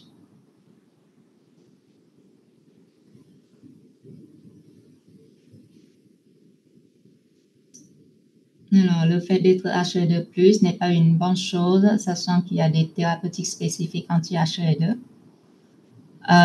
Ce sont deux choses différentes. Hein. Donc, le fait d'être HE2, bon, déjà, on sait qu'elle va répondre très bien au traitement anti-HE2, mais de l'autre côté, ça reste quand même un marqueur de prolifération, donc ça reste de mauvais pronostics. Même si des avancées thérapeutiques nous permettent d'avoir un meilleur traitement, mais la tumeur en elle-même, les HE2+, évoluent quand même plus rapidement que les tumeurs HE2-. Ah, OK. Et du coup, c'est bon pour l'âge ou pas? Parce que là, c'est les facteurs sur la tumeur et pas sur la patiente. C'est pour ça que je pense, c'est pour ça que ça n'a pas été pris. Ah, ok, d'accord. Merci.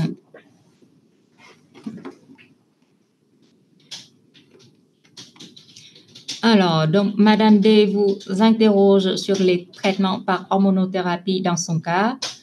Vous lui dites qu'un traitement par anti-œstrogène est indiqué. Un traitement par inhibiteur de l'aromatase est indiqué. Un traitement par anti-androgène est indiqué. Le tamoxifène inhibira la production d'œstrogène. La présence d'une expression HE2 contre-indique une hormonothérapie.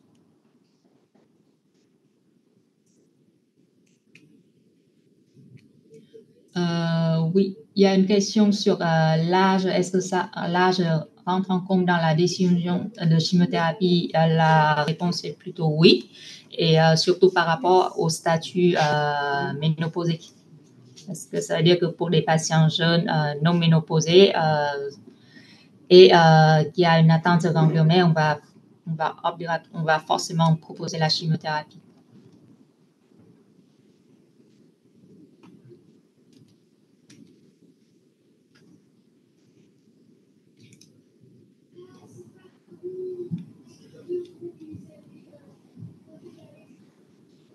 Alors, donc, dans ce cas, un traitement par anti-œstrogène est indiqué.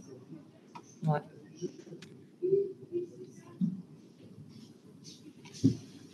Est-ce que vous êtes d'accord ou est-ce que vous avez des doutes?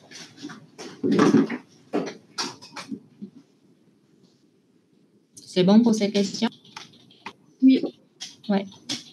Donc, dans le cadre de la surveillance à long terme de Madame D, qu'allez-vous lui proposer? Une palpation des seins tous les 3 à 6 mois pendant 5 ans, puis tous les ans à vie, une mammographie tous les 2 ans pendant 10 ans, un dosage de CA15-3 tous les 3 mois, une IAM mammaire annuelle pendant 5 ans, une mammographie et échographie annuelle à vie.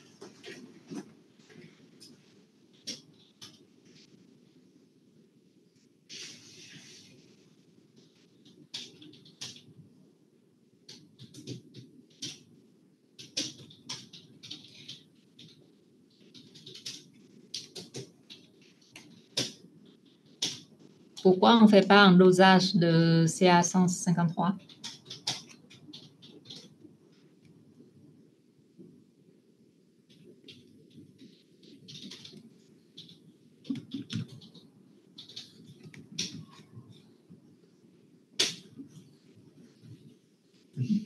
Quelqu'un peut me dire, on vient de dire là-haut que le CA153, c'est quand même un marqueur tumoraux le plus spécifique de cancer du sang.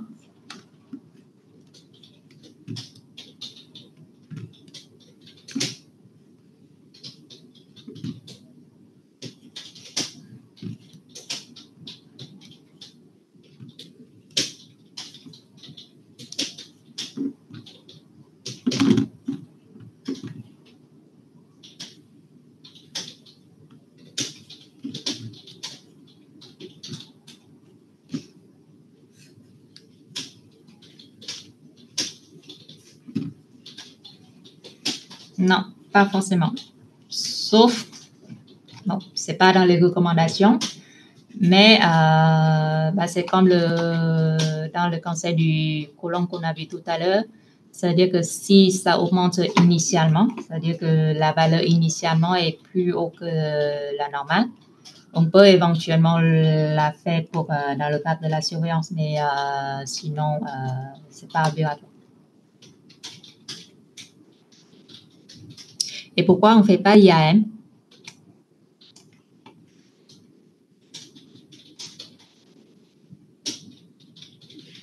Oh, IAM, c'est annuel, hein? Oui, oui. Le CA123, pas tous les 3 mois, oui.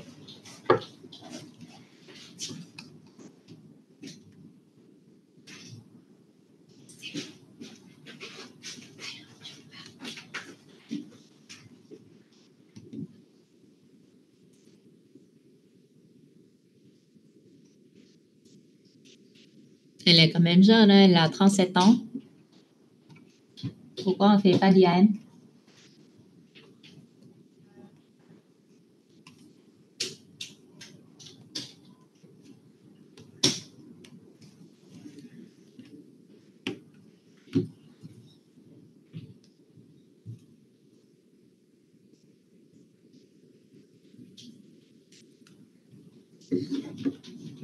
Ça dépend.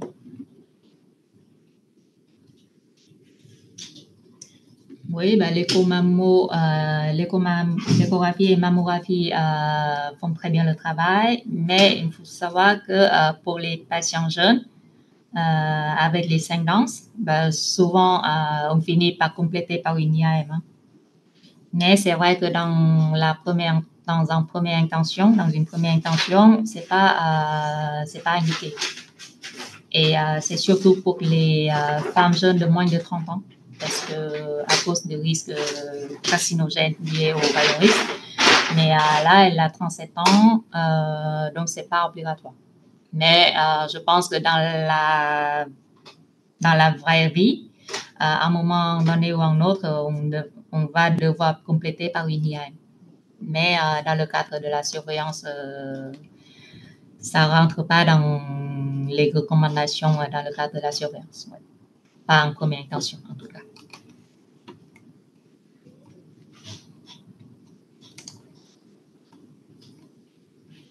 Ouf. Donc, c'est bon pour la surveillance et pour Madame D. On passe à la suivante. Donc, Monsieur T, 56 ans, suivi pour une cirrhose, a fait faire une échographie abdominale car il a des douleurs abdominales occasionnelles liées à l'alimentation avec une alternance de diarrhée et de constipation. Il a également quelques rectorragies anciennes attribuées à des hémorroïdes. Le radiologue lui a conseillé de vous revoir rapidement car il y a un nodule dans le foie.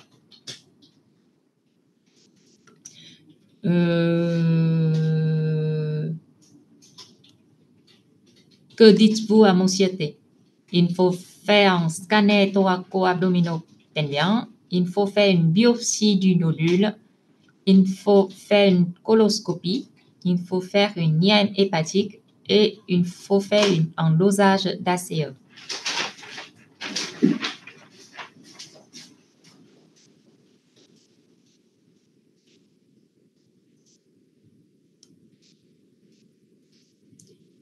Donc, il a des douleurs abdominales. une alternance de diarrhée et de constipation. Il a aussi quelques rectorragies et il a aussi un nodule dans le foie.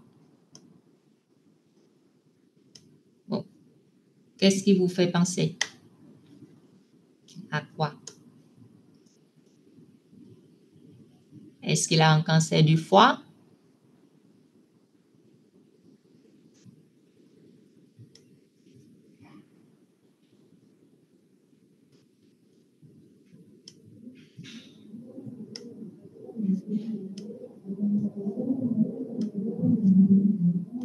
Oui, oui, ouais. Bon, il faut voir qu'il a quand même beaucoup de symptômes digestifs. Hein. Donc, il a des douleurs abdominales, il a de l'alternance diarrhée et constipation, des rectorragies. Donc, il faut tout d'abord penser à une tumeur au niveau du tube digestif et notamment au niveau du côlon. Et qui peut donner des métastases au niveau hépatique, effectivement.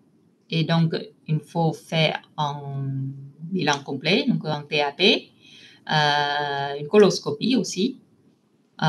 Et pour mieux caractériser le nodule au niveau du foie, il faut effectivement faire l'IAM hépatique et en fonction de faire la biopsie au niveau du nodule. Par contre, de faire la biopsie d'emblée, je ne suis pas sûre. Par contre, en dosage assez, c'est pas obligatoire. Oui, donc plutôt cancer du côlon avec localisation secondaire devant des rectorragies, alternance diarrhée, les douleurs abdominales aggravées après le repas. On peut aussi penser au pancréas, c'est possible. C'est pour ça qu'on fait le TAP, mais avec des rectorragies et des alternances diarrhée constipation, ça nous fait penser quand même à quelque chose dans le côlon. C'est pour ça qu'il faut quand même faire la coloscopie. Alors, est-ce que c'est nécessaire de faire une biopsie sachant qu'il y a un risque de dissémination? Alors, la biopsie, parfois, c'est important, oui, si on n'est pas sûr du diagnostic et que la présence de la métastase au niveau du foie dans un contexte de cancer colique, ça peut changer la prise en charge, donc oui. Et il faut savoir qu'avec les précautions en la biopsie, le risque de dissémination n'est quand même pas majeur. Hein.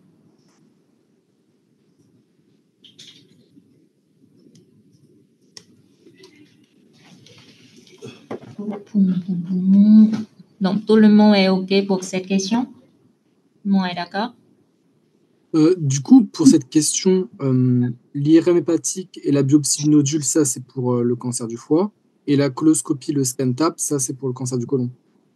Alors, le TAP et la coloscopie, c'est dans l'hypothèse d'une atteinte au niveau du côlon, effectivement. IAM hépatique, parce qu'il y a un nodule au niveau du foie. Ce n'est pas pour la recherche d'un cancer du foie, mais c'est pour mieux caractériser le nodule hépatique. Parce que l'IAM hépatique, c'est le meilleur examen pour caractériser des nodules au niveau du foie.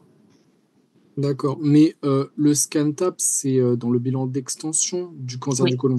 Et là, on est au stade du diagnostic, donc on fait directement les deux? Oui, parce que l'IAM hépatique est plus performante que le scanner. D'accord.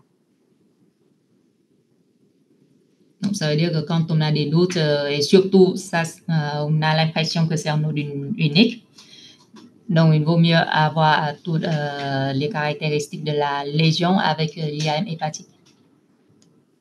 D'accord, merci.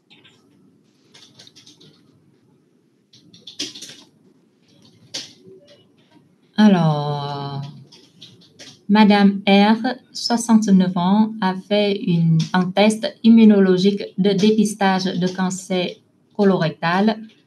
Le test est positif. Elle fait faire encore une coloscopie qui retrouve un polype du côlon gauche qui est retiré et analysé.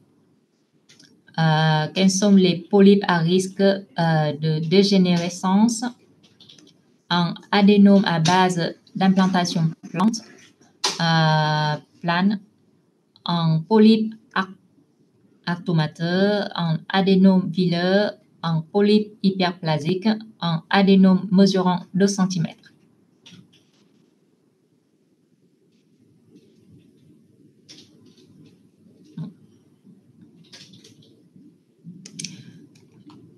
Bon, donc la réponse est adénome à base d'implantation plane, adénome vileux et adénome de plus de 2 cm. Tout le monde est d'accord?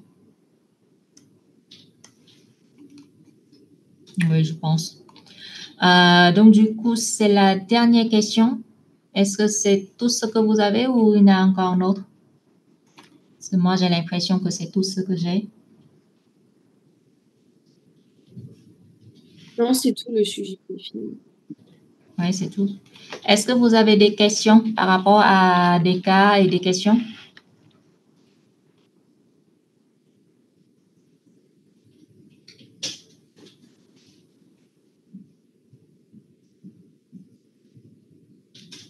Ou même en dehors de ça, si vous avez des questions.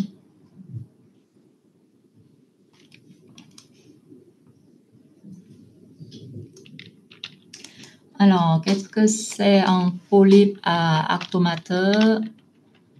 C'est un polype benign.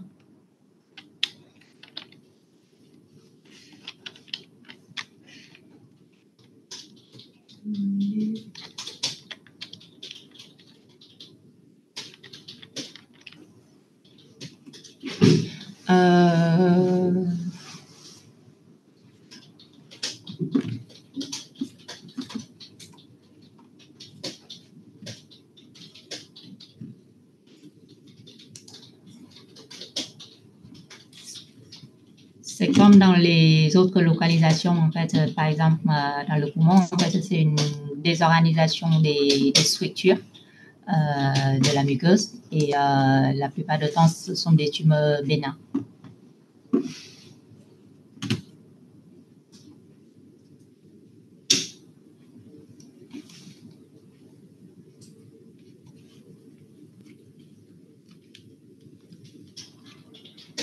Est-ce qu'il y a des questions?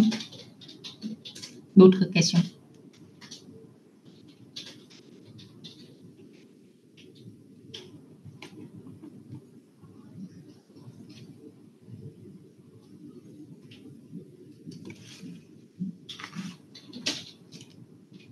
Est-ce que ça vous semble clair les réponses ou pas?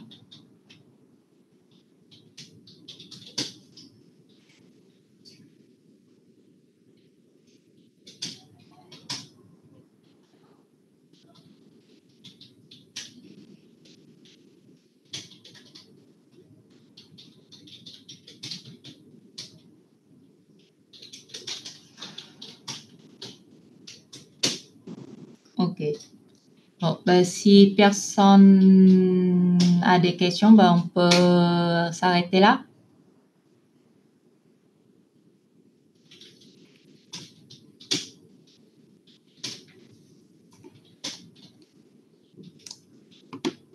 Bon, allez, bon courage et bon week-end.